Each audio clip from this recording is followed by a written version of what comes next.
Assalamu alaikum wa rahmatullahi wa barakatuh, ladies and gentlemen, and good evening to another episode of Witness with Waheed. But let me tell you this. This one is a very special program. Usually on my program, I have Islam religion awareness as a main theme. Tonight, we're going to step outside that box. However, as you would readily agree, it's all about how one lives in society, how one lives in peace and harmony with all creation, and so on. So tonight, the subject is going to be slightly different from the usual. In fact, I have with me somebody I've just met, but it feels like I met her a long, long time ago. Somebody who in India, especially in Delhi and in Asia, in certain areas, would need no introduction. Srimati Kamla Bhasin, if I get that right. Now, I can go on and on and on telling you about where she comes from and what she has done up to today. But perhaps it might be better if I allow her to introduce herself. So, ladies and gentlemen, my friends, I have for you Kamla Bhasin ji. Kamla ji, namaskar, wassalamu alaikum. Wa alaikum assalam, rahmatullahi wa barakatuh. Welcome to my program, Witness with Waheed, and courtesy of Television Maldives, you are facing the Maldives now.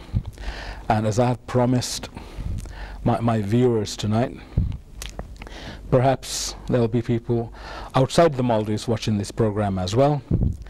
Of course, you need no introduction, but just in case there's somebody out there who has not heard your name, would you briefly tell me where you come from and what you do in life? Not for a living, but what you do in life. I was born in what is today in Pakistan, but I've lived all my life in India. Yes. And for the last 40 years, I've been working at the South Asian level. So I call myself a regional of South Asia before I call myself a national of India. Thank you so much. It's good to have a compatriot on board. And ever since I was 24, I started working on development issues. My father was a village doctor, so I went to village schools all my life with my other 5 siblings. And I was born in 46, 1 year before India's independence. So there was that idealism in the air. Yes. Gandhiji was still alive for us. So I went to an NGO which was working with the Adivasis, the indigenous people, the Dalits, to work on poverty issues, on water. I worked on water for 4 years. Yes.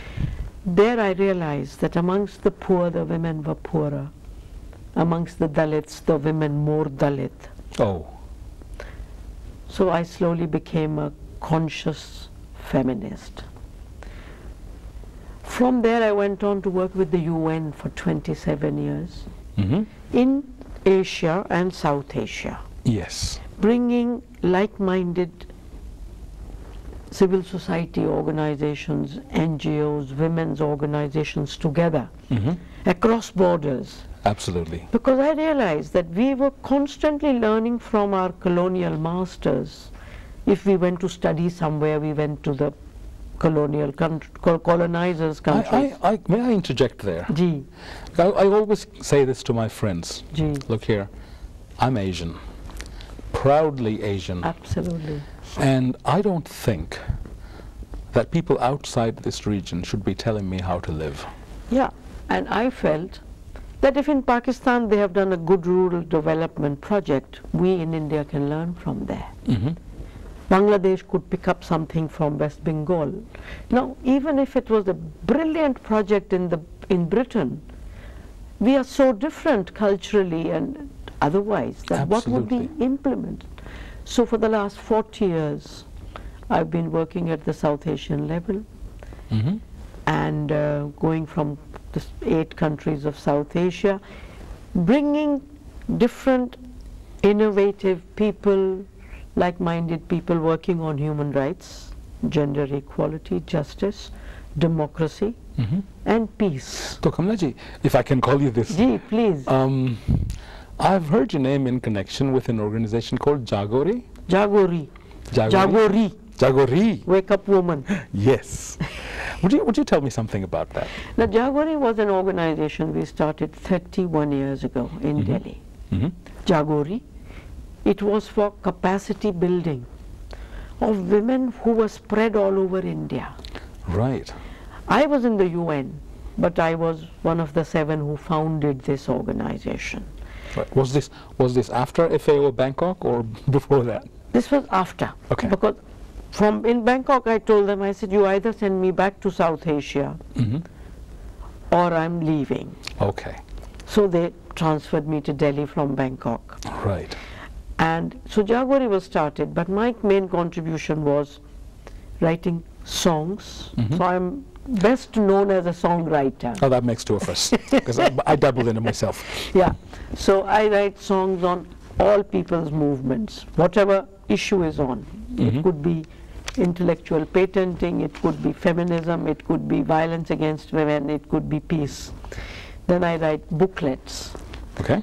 And I make posters and banners. So that's what my contribution to Jagori is. Okay. And now I work for an organization called Sangat, Sangat. a South Asian feminist network. And we've put the word feminist so that we get an opportunity to explain what it is, because much too many people dislike it, I don't think with much reason. So we call ourselves the South Asian Feminist Network. That brings me to a crucial question here. You know, on this program, sometimes I act the absolute devil's advocate and come up with some serious accusations, sometimes even at my guests. I like decent devils, that's all right. Wonderful. I'm not a devil at all. Not in front of you. Right. No. You have this beautiful smile, and I just can't turn away from it. Let me do this. Would you define feminism for me, please? You know, not just me, but about 30 South Asian women met about 30 years ago. We sat down to define it. Very simple definition we came up with. Anyone who recognizes that women are discriminated against in society, within the family, at the place of work, and in society in general, and who takes some action against it, is a feminist. As simple as that. And how can these actions manifest themselves? As a father, yes, you allow your daughter the same freedom, the same opportunity. You haven't joined a women's organization. As a husband, you don't think it's your job to eat and your wives to cook for you, or your plate has to be always washed by her, or to give her the dignity she deserves. After all, you've married her. A housewife who may never step out of the house, but treats her girl and boy with equality, with dignity, lets the man know, lets the boy know he's not going to rule women the rest of his life, and let the girl know any time she faces indignity, even after marriage, she can come back home. Okay. That's a feminist? Gee, are you a feminist? I think I am. I'm sure. Any decent guy. Because somebody with 4 sisters, Gee. and here's a nice one, I got 4 kids. Gee. 3 of them are daughters. No, so then you have no choice. Tremendously proud of them. Tremendously proud of them. Wonderful. You have no choice then. Oh, I don't think I am. You know, I see people who call themselves, and here's this advocate coming out, the one I told you about. There are people who go around who, you know, calling themselves feminists, who seem to give you, you know, the idea, if not the vibes, that they would rather a world without men. You know, as if they're out there to destroy men, as if, you know, men have in the past mistreated them and have been beating them so hard that they're out there to take eternal revenge on men. That turns me off. You've met the unfortunate feminist who shouldn't be calling that, because this thing between men and women is not like, you know, if you don't like the British, you say British quit India. men and women have to live together. Absolutely, otherwise the human race is gone. There's no way that we can say men, we are against patriarchy as a social system. And patriarchy, which means male superiority, men having more control over resources, decision making and ideology. Patriarchy is a system which we women also believe in and support. How many women mistreat their daughters-in-law? Yes. How many women do not feed their own daughters or do not send them to the best schools possible? In this country that doesn't quite work. But you know, my country, you know so well. Yes. We have been killing our daughters in the womb, and 35 million girls and women are missing, not because of biological reason but because of patriarchal reasons. Yes. So you have to understand sometimes my pain from where I'm coming. Absolutely, absolutely. I know my India. Gee. And I call it, it slipped out, I call it my India. Absolutely. How nice, how nice. And, okay, let me try this with you. Is feminism a matter of choice or is it an obligation? As a human being, do you have to be a feminist? If you're a woman, do you have to be a feminist if you're a man? Or is it a matter of choice? You know, if you are a serious human being who comes on this earth to make this earth a better place to live, then almost it's an obligation for a man or a woman, just as it's an obligation for me to work for peace. It's an obligation for me to work for caste equality, race equality. Similarly, I think much more than all those, for me as a human being, it's an obligation to fight for equality and justice for women, because none of those other isms, other hierarchies like class, caste, race, they don't exist within the family. Oh. You know, there's no white man in the family and saying, you know, I'm white, you are black. Okay. Patriarchy is the only system which enters our families and says, I'm the Lord and Master here. So there is a pervasive feeling of anti-feminism that we somehow have to address. Absolutely. And that, ladies and gentlemen, is what we're going to talk about when we come back from the break. Please stay with us. Stay tuned. Thank you.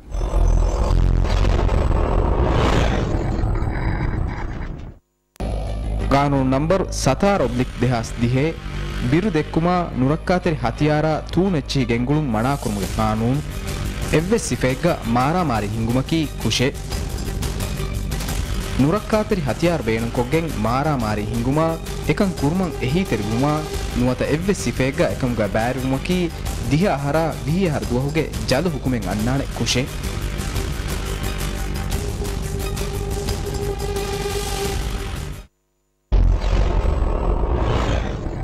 Welcome back, ladies and gentlemen. Thank you so much for your patience. I am impatient to listen to the answer to this one. Kamla ji, I'm coming right at you here. We agreed that feminism is an obligation. Are we? Both of us. Both of us. Oh, fine. Thank you. Then, on whose authority? In the name of the God who stands for justice. God bless you, ma'am. And equality. So, in the name of everyone who's fair, who's kind, who believes in adl and justice. So all those forces in the world, on that authority, I am a feminist. You know, ma'am, your passport will definitely say something other than Muslim for your religion. And this, you just came up with one word, which I have heard on this program before, al-adl. And you stand by that. Right, sir. I wish there are more people out there sir. who would stand by that. I stand at your feet. Please. Thank you so much. And I say this from the heart. Thank you. And really, you touched my heart, and I feel very honored, sir. Thank you so much. Meanwhile, if you would like to talk to us, Maldivians in general, let's leave the male-female gender issue aside for the time being. Yeah. And if you want to talk to the common man on the street out there, and woman. The man, generic. No, a human being. Not generic. Human being. You know? Yes. If you want to talk to this person out there, and never mind these exhibits, how can a human being be a good, productive feminist? Treat every human being as an equal and don't say what kind of biology that person has. And if we look at the differences between men and women biologically, there are only for reproduction that Kudrat or nature has made us different. Everything else in our bodies is the same. It's only the reproductive organs which are different. And that's for reproduction. And if it is for reproduction, then men and women need to cooperate to produce children. Other than that, we have brains. We have only 2 hands. So we can't bring up the children and wash and clean and go and do a job also. As many hands as men have. Same kind of heart. So if our heart bleeds for children and to give them food on time, men can also do that. It is their humanity. And I really feel that patriarchy is harming women, and we have been talking about it for a long time. But the way patriarchy is hurting men, it's taking away their humanity. A man who can beat his wife is not human. A man who can rape a 2-year-old child or a 20-year-old woman is not human. A man who can use his own body as a weapon to rape a woman of another community, as a soldier to rape women in Vietnam. And isn't that a self-defeating job anyway? It's completely. Because you're leaving your genetic material in a community that you hate. So you see, patriarchy tells men, don't cry, you are a boy. So he is emotionally dead. He can't talk about his emotions. You are a man, you can never say you are fearful. So cut off from the emotions. Alienated from the body, can use the body to rape. Will he sleep with the same body to make children with his wife? Have you heard of this expression, psycho case, ma'am? And they are not born like this. Men are not born like this, because if all men were born like that, then men like you will not be here. So men are not biologically or by nature either aggressive or violent. We make them that.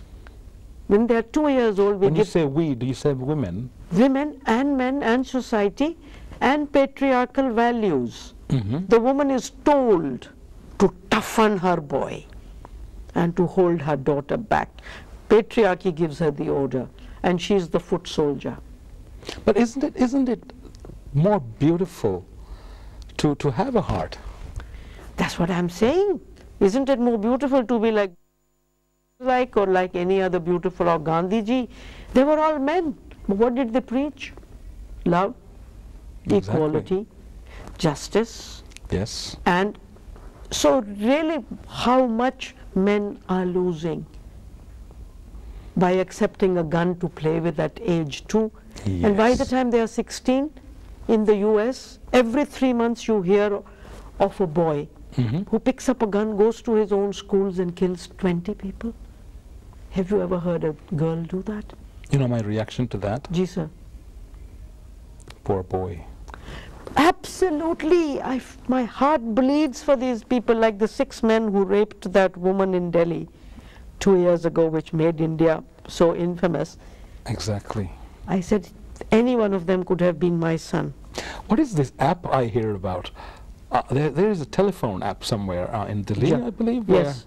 What Yeah. is it? It's something to do with a safety pin. Safety pin. Safety pin. My friend from Jaguri has started this, Kalpana Okay. Vishwanath. Right. So that safety pin, I'm technologically challenged, so I don't know anything about that app. But is it working? Safety pin, yes, it's working. And we are sort of wrecking the areas, what is unsafe for women, etc.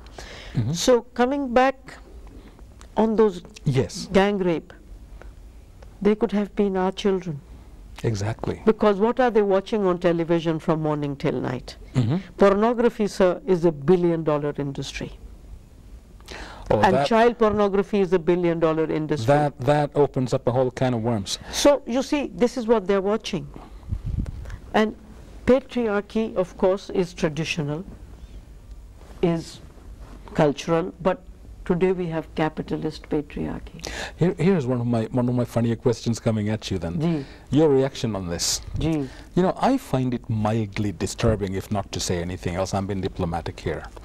Somebody wants to advertise a telephone. Gee. There's a picture of a supposedly beautifully dressed young woman out there. I have no idea why. Somebody wants to advertise a hand tool, even a drill. There's a lady, scantily dressed, Yeah. well made up, holding for, excuse my English, a drill. Gee. So You you know, can see how sick they are. Oh, you find that offensive as well? Offensive. I Tell mean, me. it's sick. It is absolutely sick. 50% of the world consists of women, and you turn them into objects of sex. Isn't that abuse? Completely. Completely. But today, the free world will say freedom of expression at the cost of half of humanity, freedom of expression. Exactly. So this is sickness, and this is what I said, capitalist patriarchy. Cosmetics is a billion-dollar industry which turns us women only into these Barbie dolls with such big breasts and such big hips. That's not what we are. We also have a brain. Absolutely. We also have talent. And that's where your beauty lies, ma'am. That's where every human being's beauty lies, not just our beauty. Exactly. And that's what it's all about, that look at our character, don't just look at the body shape of human beings. Look what we are about. As a man, Gee. and a very proudly manly man, let me tell you this. Gee.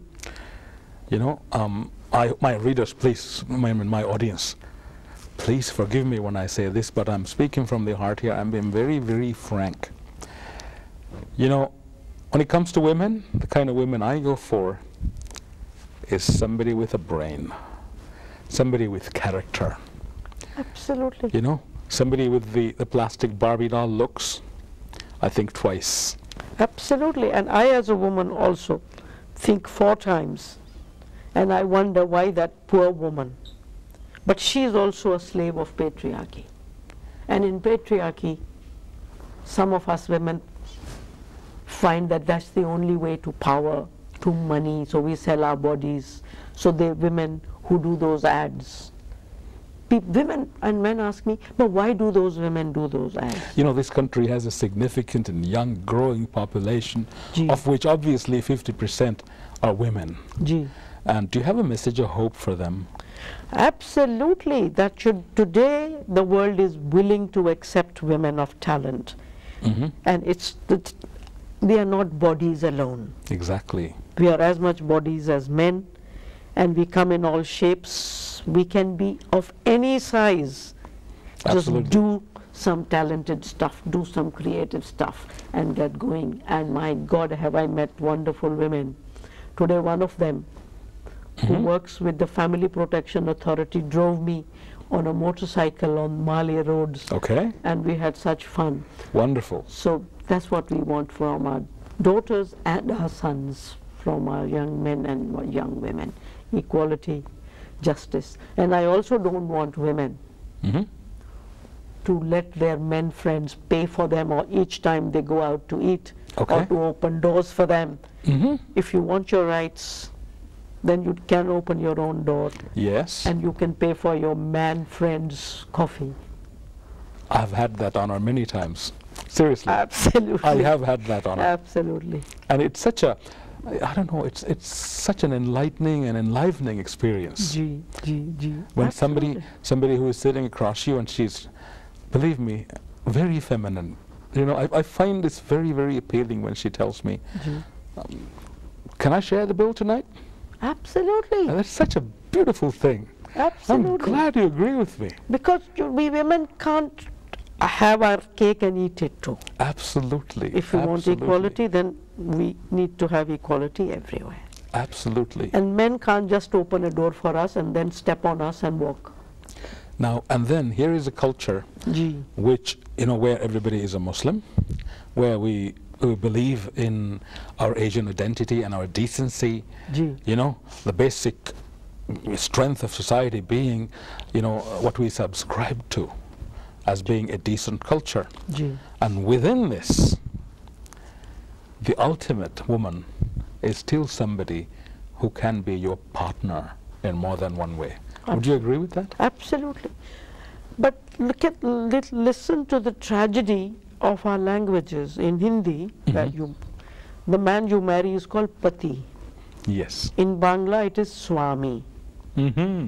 What do these two words mean? Lord and master. Yes. In English, the word husband, it's the same word as animal husbandry. Yes, you manage very carefully, yes. Husbandry, controller, manager, domesticator. There's no word for partner. There's no equality in this. And if you call the man you marry Pati, Pati, Pati, Swami, Lord, Master, obviously he behaves like one. You know, here's a message of hope from the Maldives to you. In our language, we don't have a he and a she. Yes. It's ena, and that's it. Wonderful. And I am so proud to be Maldivian, even because of that. Great. You know, we do not have our verbs changing according to the sex. I know. But we don't have our adjectives changing according to the sex. Yes. And I'm really so proud of and my God, in being Hindi, Maldivian. Everything has a gender. Absolutely, and you corrected me with that Jagore. That's Jagore, right. Jagore, you know. I make this mistake when I talk Hindi. Absolutely. You know, I so mix my difficult. gender. It's so Sometimes difficult. it's good to mix the genders up. Yes, yes, I think it should be mixed up. And ladies and gentlemen, time is too short with somebody like Kamlaji. So from both of us, we're going to wish you a good night here. But let's continue the dialogue, because let's face it, we're all human. Division is bad. If we can work together on everything, and with Kamlaji's permission, why bother about men, women, whatever? We're all human. Absolutely. The world is one. Absolutely. Let me wish you and my audience peace. Assalamu alaikum wa rahmatullahi wa barakatuh.